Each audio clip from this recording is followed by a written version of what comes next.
Je suis Télébo Sundele. Je développe des programmes d'éducation environnementale pour les enfants. Je crois au karma. Je guéris cette souffrance que j'ai portée pendant tant d'années. J'ai une foi spirituelle. Faites ce que vous aimez faire. J'aime bien faire ressortir mon côté un peu artistique. C'est l'homme qui fait l'homme. We are storytellers. We are storytellers.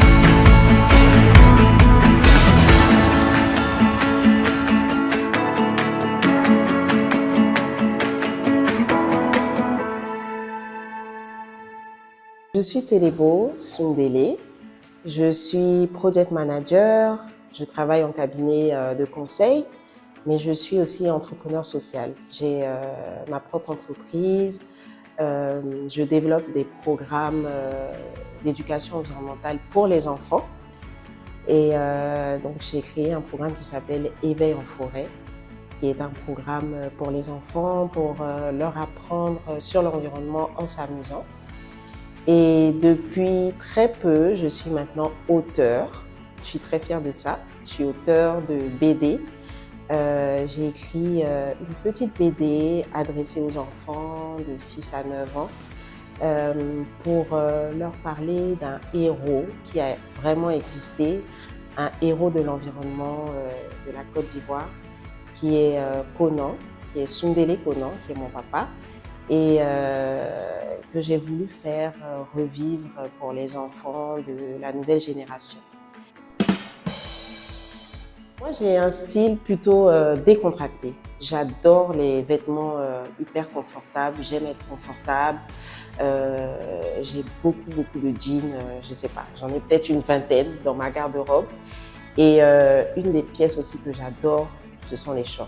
Les shorts, je me sens libre dans le short, je me sens moi-même, je me sens sportive comme j'aime l'être, je me sens jeune dans le short. Donc j'ai beaucoup de shorts aussi. Donc c'est vraiment un style très décontracté.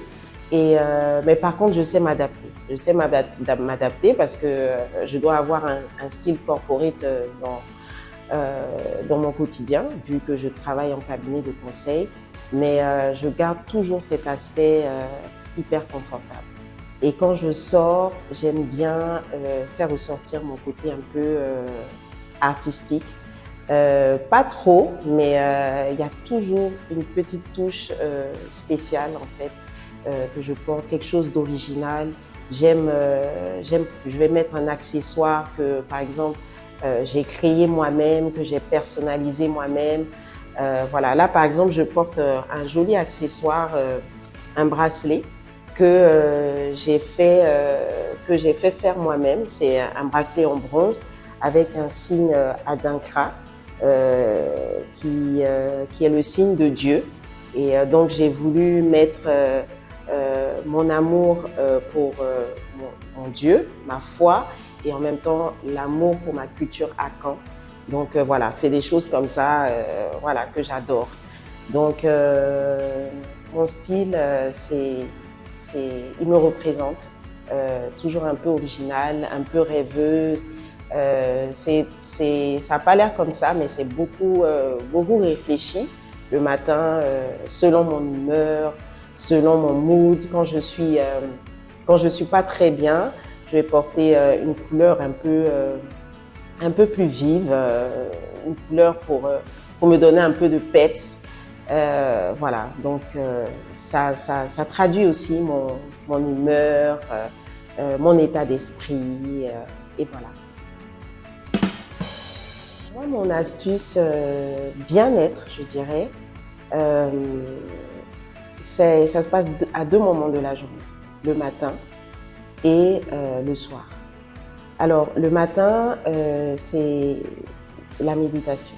Je fais de la méditation spirituelle tous les matins au réveil. Je prends ma douche et avant que toute la maisonnée se réveille, avant que les enfants se réveillent, avant que tout le brouhaha matinal commence, je prends 15 à 20 minutes où j'écoute de la musique. de la musique d'adoration parce que j'ai une foi spirituelle et donc j'écoute de l'adoration et vous ne pouvez pas savoir à quel point ça me donne de l'énergie tous les matins parce que des fois les soirs avec la journée qu'on a passée, on est un peu découragé, on se dit bon, comment la journée de demain va être. Parfois même la nuit est difficile parce qu'on se réveille en pensant au stress qu'on a eu ou bien qu'on va avoir le lendemain. Et en fait, moi, le matin, ça me permet de m'aligner avec ma journée, avec mes énergies et de pouvoir contrôler tout ce stress et de beaucoup relativiser. Et quand j'écoute la musique, je chante, j'adore mon Dieu et ça m'apaise, ça me réconforte, ça me permet de relativiser et de me dire c'est pas si grave que ça finalement. Et le soir, c'est la même chose quand je reviens. Donc moi, c'est mon astuce bien-être et ça me permet de garder le sourire. Je vais parler de peut-être la blessure de ma vie qui a été le décès de mon papa. J'avais 8 ans. Et donc à partir de ce moment-là, je me suis beaucoup renfermée. Je suis devenue une petite fille très très timide, très hypersensible même, je dirais. Et ça a carrément changé mon caractère parce que de la petite fille très espiègle, très bavarde, je suis devenue une petite fille timide, timorée, qui a peur du lendemain. Parce que en tant que petite fille, on ne s'attend pas à perdre un de ses parents. Donc, j'ai évolué avec ça toute ma vie, toute mon adolescence et une partie de mon âge adulte. Et après, je me suis dit qu'il fallait que je me serve de cette blessure-là pour en faire une force. Et donc, c'est comme ça que j'ai commencé à vouloir mieux connaître mon papa, même s'il n'était plus là, avec le regard d'adulte, plus avec le regard de l'enfant.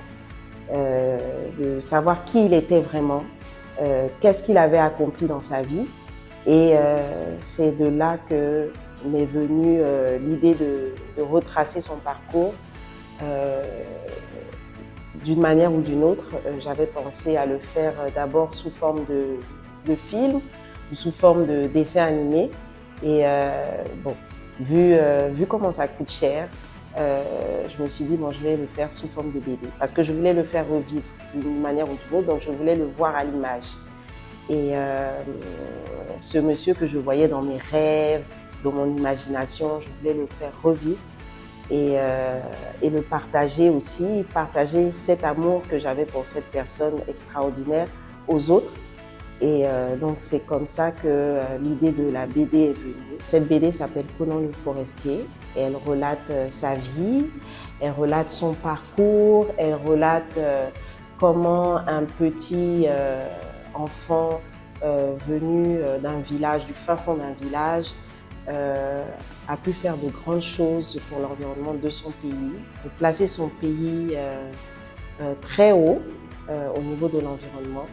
Et voilà, donc cette BD, j'en suis très fière. J'ai travaillé dessus pendant presque 3 ans. Je me reconstruis à travers cette BD et je guéris cette souffrance que j'ai portée pendant tant d'années. Et aujourd'hui, ça va beaucoup mieux. Je me sens soulagée et je sens qu'il est avec moi et qu'il était avec moi pendant tout ce projet. Et j'ai vraiment ressenti sa présence. Donc ça me rassure en me disant que il existe, il est avec moi. Ma citation préférée, c'est une citation de Doug Saga. C'est l'homme qui fait l'homme. On a besoin des autres pour avancer, on a besoin des autres pour évoluer. Alors moi, dès que je peux aider quelqu'un, je le fais. Tant que je peux, hein, je le fais. Parce que je me dis que c'est l'homme qui fait l'homme. Lui, il a besoin de moi aujourd'hui, mais demain, moi, je peux avoir besoin de quelqu'un d'autre. Donc, je crois au karma. Donc, du coup, j'aime aider les autres.